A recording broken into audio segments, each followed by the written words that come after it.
নমস্কার বন্ধুরা, স্বপ্নার মেয়ে রান্নাঘরে তোমাদের আবারও একটা নতুন ভিডিওতে অনেক অনেক স্বাগত। আশা করি তোমরা সবাই ভালো আছো, আমিও বেশ ভালো আছি।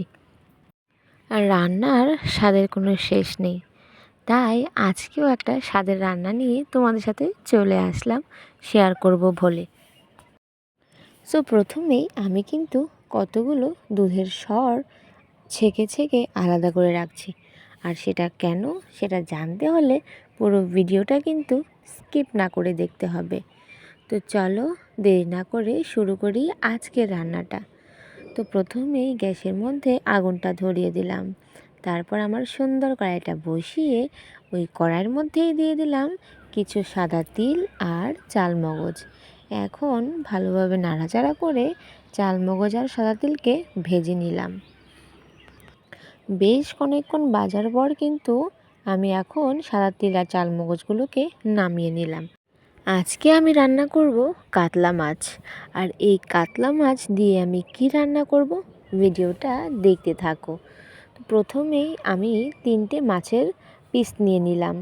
আর মাছের পিসগুলোর মধ্যে আমি শুধু লবণ মেখে 15 মিনিট রেখে দিলাম রেস্টের জন্য। তারপর সুন্দর করে কড়াইটা যখন গরম হয়ে গেছিলো, তখন আমি কড়াইয়ের মধ্যে তেল দিয়ে দিলাম। তেলের মধ্যে এক এক করে সবগুলো মাছ আমি হলুদ ছাড়াই কিন্তু ভেজে নিচ্ছি। আমার লাইফে আমি প্রথমবার এরকমভাবে মাছ ভাজছি, সেটাও আবার হলুদ ছাড়া। তো দেখা যাক কী হয়। তো মাছগুলো ভাজা হতে হতে আমি সরগুলোকে ছেঁকে রেখেছিলাম, সেই সরগুলোকে মিক্সার করে নিলাম। সাথে আমি সেই সাদা তিলগুলোকেও কিন্তু মিক্সার করে নিলাম। তো দেখো, মাছগুলো যখন ভাজা ভাজা হয়ে গেছে, তখন আমি কড়াইতে আরও ওই তেলের সাথে অল্প একটু তেল দিয়ে দিলাম।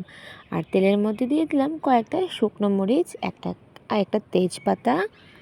ভালো করে নাড়াচাড়া করে দিয়ে দিলাম একটা পেস্ট করে রাখা পেঁয়াজ কুচি। পেঁয়াজটাকে আমি অনেকটা টাইম পেস্ট করেছি, তাই ভালো মতো কিন্তু পুরো ভর্তা ভর্তার মতো হয়ে গেছিলো।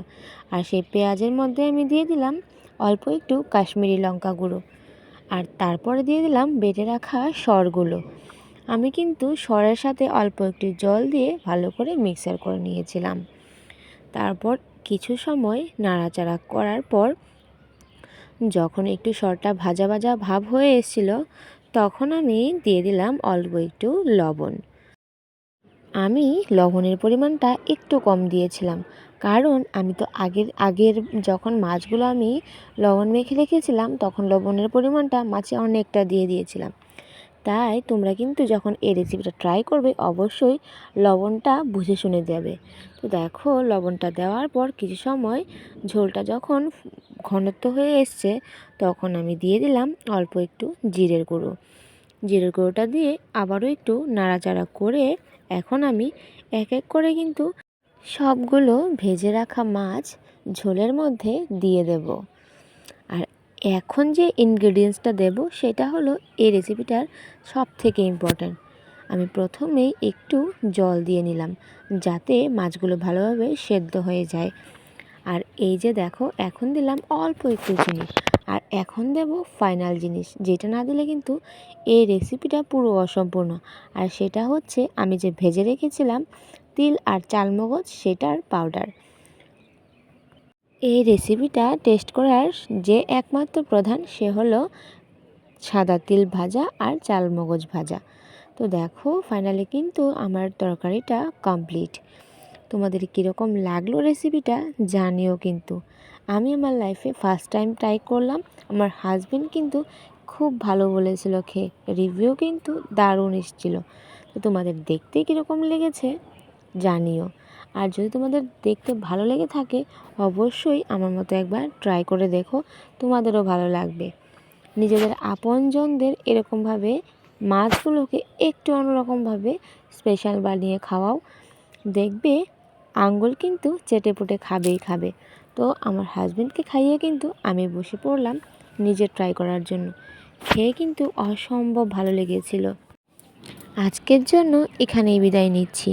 সবাই ভালো থাকো, সুস্থ থাকো আর অনেক হ্যাপি থাকো।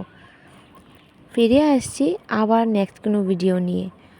ওই সময় পর্যন্ত তোমাদের সবাইকে স্বপ্নার মেয়ের রান্নাঘরের তরফ থেকে আবারও অনেক অনেক অনেক থ্যাংক ইউ। Bye bye.